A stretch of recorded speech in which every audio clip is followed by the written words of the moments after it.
All right, so what we're going to do today is we're going to look at Lex Friedman's podcast. He's one of my new favorite podcasters. I really like listening to him. A variety of guests and very interesting. Seems to be a pretty good guy. So he's talking with an individual on his podcast, and they're talking about the probability that mankind is going to destroy themselves. And earlier in this video we're about to share, you see that this guest basically thinks there's about a 50% probability that by the end of the century, we're doomed. Probably by AI or something like that. But let's kind of look and see what he has to say. Full, right? Yeah. Now, with today's technology, if we have an accidental nuclear war between Russia and the US, which we almost have about a dozen times, and then we have a nuclear winter, it could take out 7 billion people or 6 billion people, or we don't know. So the scale of the damage is bigger that we can do. And if there's obviously no law of physics that says that technology will never get powerful enough that we could wipe out our species entirely. That would just be fantasy to think that science is somehow doomed to not get more powerful than that, right? And it's not at all unfeasible in our lifetime that someone could design a designer pandemic which spreads as easily as COVID, but just basically kills everybody. We already had smallpox. It killed 1/3 of everybody who got it. What do you think of the... So I kind of wanted to stop there. So the Bible shares the alarm that mankind has a great potential to destroy themselves. And the reason for this is because according to the Bible, mankind has a sin nature. So we have a proclivity towards sin. We have a sin and evil that just trips us up because of the fact that we are failed human beings.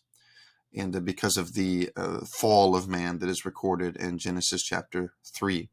So the Bible shares the alarm that our sin nature can lead us to destruction. We read about this in the Tower of Babel. So there's a point in which the human beings at the time are very prideful. They're building this tower to heaven, and they're trying to be gods themselves in a sense. And then God sees how they're able to manipulate the resources and use their intelligence and do fantastic things. And he says, hey, nothing is going to be impossible for them. And what God eventually does is he uses diversity to basically push them away from one another. So there comes a point in which they're not able to understand each other because of the different languages. So think about the fact that if human beings could all understand one another, if there was if there was one language, if there was everybody believed in the same values per se, they all were able to come together and get along with and use their intellect and their resources to make things happen. Well, what would happen? A lot of good things, I'm sure, would happen, but also destruction would happen. And God notices that way back in Genesis 11. I mean, he's omniscient. He knows everything about us. So he understands that mankind has the great potential to destroy themselves. So he uses diversity. And diversity is a good thing. Eventually, God talks about how how his church will be built up of people from every tribe, tongue, and nation. It will be a diverse group, a diverse bride for the groom, is what the book of Revelation and a number of different passages say. So essentially what happens there at the Tower of Babel is God is recognizing, of course, and explaining to the readers that mankind has a great potential to destroy themselves when they're a collective group. So he disperses them, and all of a sudden different diverse ways of living and values and all this different stuff happens, and new languages even develop through these things. And so all of that leads to mankind being separate.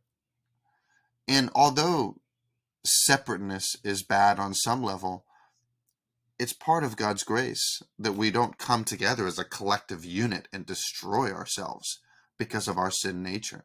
So this is what the Bible shares. So yes, I think that mankind, according to the scriptures, has the tremendous ability to destroy ourselves. A huge potential for great wickedness. So what's going to take us out in the end? Is it going to be some sort of nuclear war? Is it going to be AI that takes us out? Is it going to be some engineered pandemic?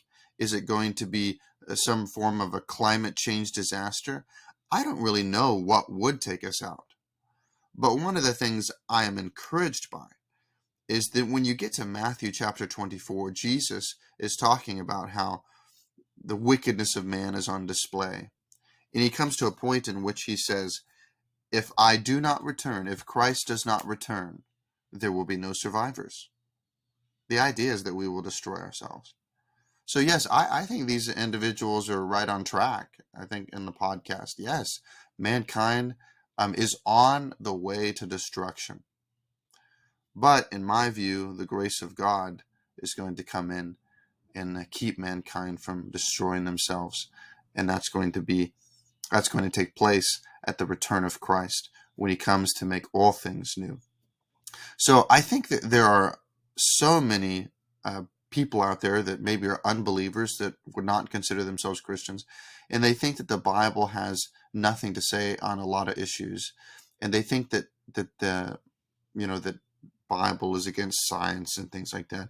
But if you really study and you look at things, the Bible has a lot to say on certain issues, and a lot of things that can encourage us, and a lot of things that different people, different scientists, they believe. Well, the Bible would support, and that's what I'm saying here. The Bible shares the alarm that mankind is doomed in a lot of ways because of our great potential for wickedness. The only difference is, we believe that by God's grace, his return is going to essentially keep us from world destruction. So, all right. Well, thank you so much. God bless you in a way.